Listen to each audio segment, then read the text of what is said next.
কালনার সেই অভাবের সংসার। পূর্ব বর্ধমানের অম্বিকা কালনার এক কোণে ছিল সাহেবের ছোট্ট সংসার। জীর্ণ কুঁড়ে ঘর, বৃষ্টির সময় চাল দিয়ে জল পড়ে। ছোটবেলা থেকেই হাড়ভাঙা খাটুনি খেটে বড় হওয়া সাহেবের একটাই স্বপ্ন, নিজের পরিবারকে নিয়ে একটি পাকা ঘরের নিচে সুখে থাকবে। কিন্তু নুন আনতে পান্তা ফুরায় তার সংসারে।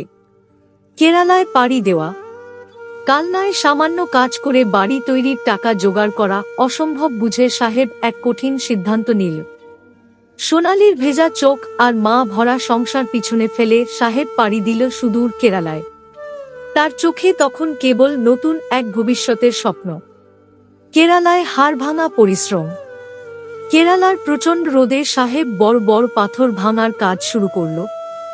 দিন নেই রাত নেই, শরীরের রক্ত জল করে সে তিলে তিলে টাকা জমাতে লাগল। রাতে ল্যাম্পের আবছা আলোয় ডায়েরির পাতায় সে হিসাব করত জমানো প্রতিটি পয়সার। বাড়ি ফেরা ও কুপ্রস্তাব। বেশ কয়েক বছর পর অনেক টাকা জমিয়ে সাহেব খুশি মনে কালনায় ফিরল। ঠিক তখনই তার এক বন্ধু তাকে কুমন্ত্রণা দিল। বন্ধুটি বলল, এই টাকা সুদে খাটালে কয়েক মাসেই ডবল হয়ে যাবে, তখন তুই আরো বড় প্রাসাদ গড়তে পারবি। সরল সাহেব বন্ধুর কথায় প্রলুব্ধ হল। সোনালির সাথে আলোচনা।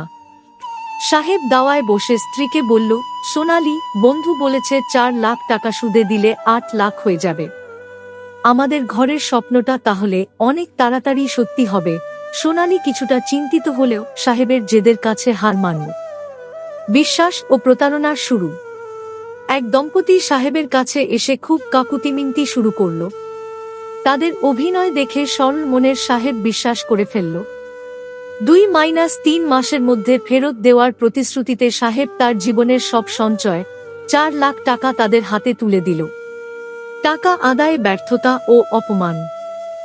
মাস গড়িয়ে বছর পার হল, কিন্তু টাকা আর ফেরে না।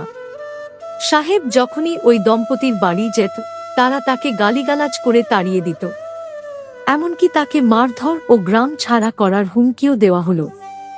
সাহেবের স্বপ্নগুলো ধুলোয় মিশতে শুরু করল। গ্রাম্য সালিসি ও বিচার। অসহায় সাহেব গ্রামবাসীদের কাছে বিচার চাইল।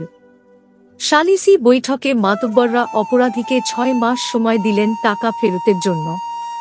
কিন্তু সেই সময়ও পার হয়ে গেল, প্রতারক দম্পতি 1 টাকাও দিল না। আইনের ফাঁক আর মানুষের ছলনায় সাহেব হেরে গেল। ঋণের বোঝা ও অসহায়ত্ব। নিজের জমানো টাকা হারিয়ে সাহেব উল্টো ঋণের জালে জড়িয়ে পড়ল। পাওনাদারদের তাগাদায় তার খাওয়া দাওয়া আর রাতের ঘুম হারাম হয়ে গেল। তার সাজানো সংসার তছনছ হয়ে গেল। মানসিক ও শারীরিকভাবে সে ভেঙে পড়ল। আবার সেই কেরালা ও শেষ না হওয়া লড়াই, উপসংহার। আজ সাহেব আবার সেই কেরালায় যাচ্ছে, কিন্তু এবার একা নয়, সোনালি আর তার সন্তানকেও সাথে নিয়েছে। তবে এবার সে বাড়ি বানাতে যাচ্ছে না, যাচ্ছে মানুষের ঋণের বোঝা শোধ করতে। মানুষের লোভ আর বিশ্বাসঘাতকতা একটি পরিশ্রমী ছেলের স্বপ্নকে আজ শ্মশানে পরিণত করেছে। সে আজ পথের ভিখারি। সাহেবের ভাঙা স্বপ্ন ও প্রতারণার জাল, পার্ট 2, মুক্তির সংগ্রাম, খুব শীঘ্রই আসছে।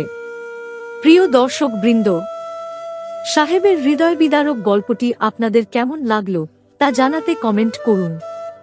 আমরা জানি আপনারা অনেকেই সাহেবের জন্য একটি সুখের পরিণতি চাইছেন।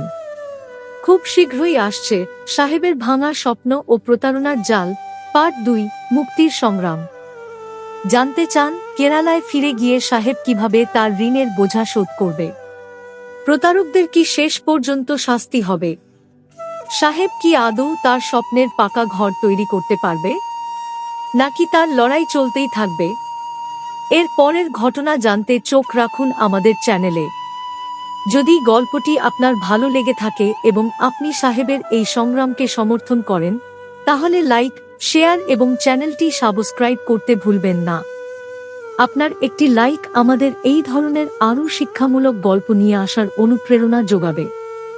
আপনার মন্তব্য আমাদের কাছে খুবই মূল্যবান। ভিডিওটি কেমন লাগলো তা অবশ্যই কমেন্টে জানান। পার্ট 2, সাহেবের ভাঙা স্বপ্ন ও প্রতারণার জাল, পার্ট 2, মুক্তির সংগ্রাম।